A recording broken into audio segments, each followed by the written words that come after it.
খেয়ে যে লাথি ল্যাং ভেঙে ওই গেল ঠ্যাং, খেয়ে যে লাথি ল্যাং ভেঙে ওই গেল ঠ্যাং, ভাঙলো মাথায় তোমার বেল, ও জাদুরে দেখলে কেমন তুমি খেল, ও জাদুরে দেখলে কেমন তুমি খেল। এক্সিলেন্টো এক্সিলেন্টো এক্সিলেন্টো বন্ধুরা, এক্সিলেন্টো একটি খেলা শুরু হয়ে গিয়েছে। আশা করি সকলেই দেখেছো খেলাটি। বলো তো কোন খেলার কথা বলছি? টোকাইর বাচ্চারা কত বড় সাহস, কত বড় স্পর্ধা! দিন দাহারে চাপাতি নিয়ে ঘুরে, বাসে ধর্ষণ করে, রাস্তায় ধর্ষণ করে, ছিনতাই করে, রাহাজানি করে, একে মারে ওকে মারে। ভাবছে কি এগুলো করলে আমরা ভয়ে কাতুকুতু হয়ে ঘরে বসে থাকবো? হ্যাঁ, সেনাবাহিনী বাপেরা যে আছে ওদের মাথায় মনে হয় ছিল না এই কথাটা, নয়তোবা এত বড় সাহসটা কিভাবে পায়? বুঝেনি যে কুলাতে পারবো না, কুলাতে পারবো না, কিছুদিন করব, কিন্তু যখন ধরবে জমের মতো ধরবে। শয়তানের বাচ্চারা যার টাকা খেয়ে, যার হুকুমে, যার পাওয়ারে এগুলো করেছে, একবার ভাবেনি সেই তো ওরে শালা রে গ্রাম ছাইরা পালা রে, ওরে শালা রে গ্রাম ছাইরা পালা রে। তোপের মুখে পড়ে, ছাত্র সমাজের তোপের মুখে পড়ে গ্রাম ছেড়ে পালিয়েছে। তার পাওয়ার যে করছি আমরা, আমরা যখন সেনাবাহিনী বাপের আমাদের ধরবে, গরম ডিম ভরবে আর বের করবে, তখন কেউ আমাদের আসবে বাঁচাতে? আর বেটির কথা বলি, মানুষ এত নির্লজ্জ, এত বেহায়া কিভাবে হয়?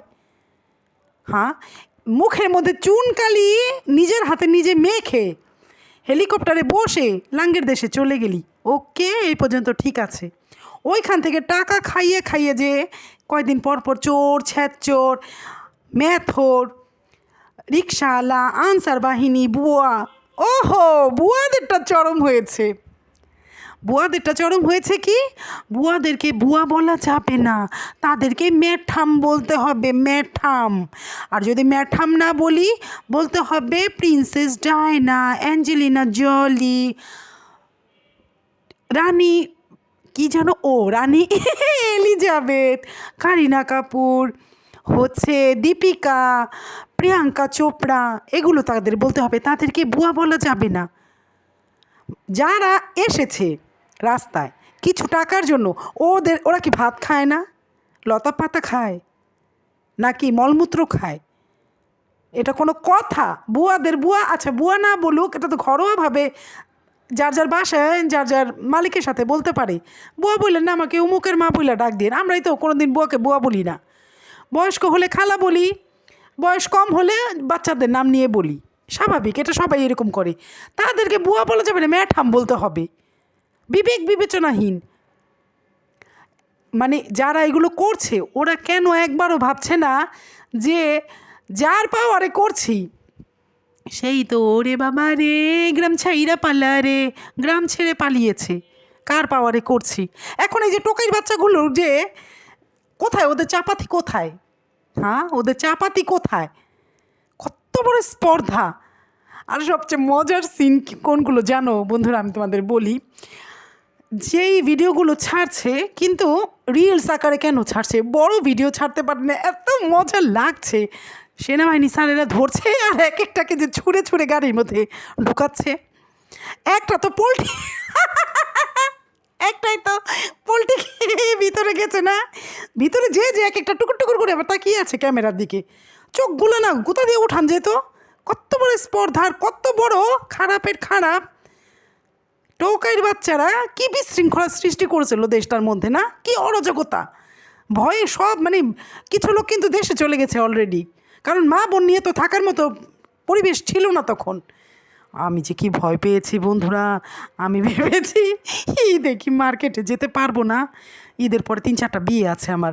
আমি আল্লাহ না জানি কি আছে কপালে। মানে তখন যদি যেভাবে আমরা ভয় পেয়েছি, এদের তো মনে হয় 2-4 মাসে এরকমই তৈরি সৃষ্টি করে রাখতো। শুধু সেলুট সেনাবাহিনী স্যারদের, যে ধরতেছে ঘর মোটকে মোটকে দিয়ে গাড়ির মধ্যে ভরছে কেন? ওদের শাস্তি হবে দিন দাহারে। যেমন জনতার হাতে পড়লে মেরে লটকিয়ে রাখে উল্টা দিকে, একদম কারেক্ট, ওইটাই ঠিক আছে ওদের জন্য। কত বড় স্পর্ধা! টাকা খেয়ে যেই কাজগুলো করতেছিস কোলাতে পারবি একবার? আর টোকাই তো এগুলো হচ্ছে এই নেশাখোর টোকাই, এদের কোনো হিতাহিত জ্ঞান নাই তো। হিতাহিত জ্ঞান থাকলে ভাবতো যে এই জুলুমটা কি সহ্য করবে কেউ? কত বড় মানে সিনাজুরিগুলো না চোখে ভাসে। বন্ধুরা, আমার না একটা বকা দিতে মন চাচ্ছে, দেবো? না, থাক থাক, দেবো না। মনে থাকুক, মনে মনে দেই, ঠিক আছে? এই প্ল্যাটফর্মে বকাটা দেওয়া ঠিক না। হারামির বাচ্চাগুলো এখন ধরে ধরে লটকায় খালি আরে আলু ভর্তা আলু ভর্তা যেভাবে ম্যাশ করে সেনাবাহিনী স্যারের এখন ওইভাবে ম্যাশ করবে, এক একটারে করুক। হারামির বাচ্চারা কত বড়! আর মোহাম্মদপুর এমন একটা জায়গা, মোহাম্মদপুরের পাশেই ছিল আমাদের বাড়ি, লালমাটিয়ায় ছিলাম। মানে যখনই যেতাম আমার ভাইরা আবার লালমাটিয়া নাস্তা খেত, সকালের নাস্তাটাও আবার সন্ধ্যার নাস্তাটাও। ওরা লালমাটিয়া আমাদের ড্রাইভার পাঠাই দিত, নাস্তা নিয়ে আসতো।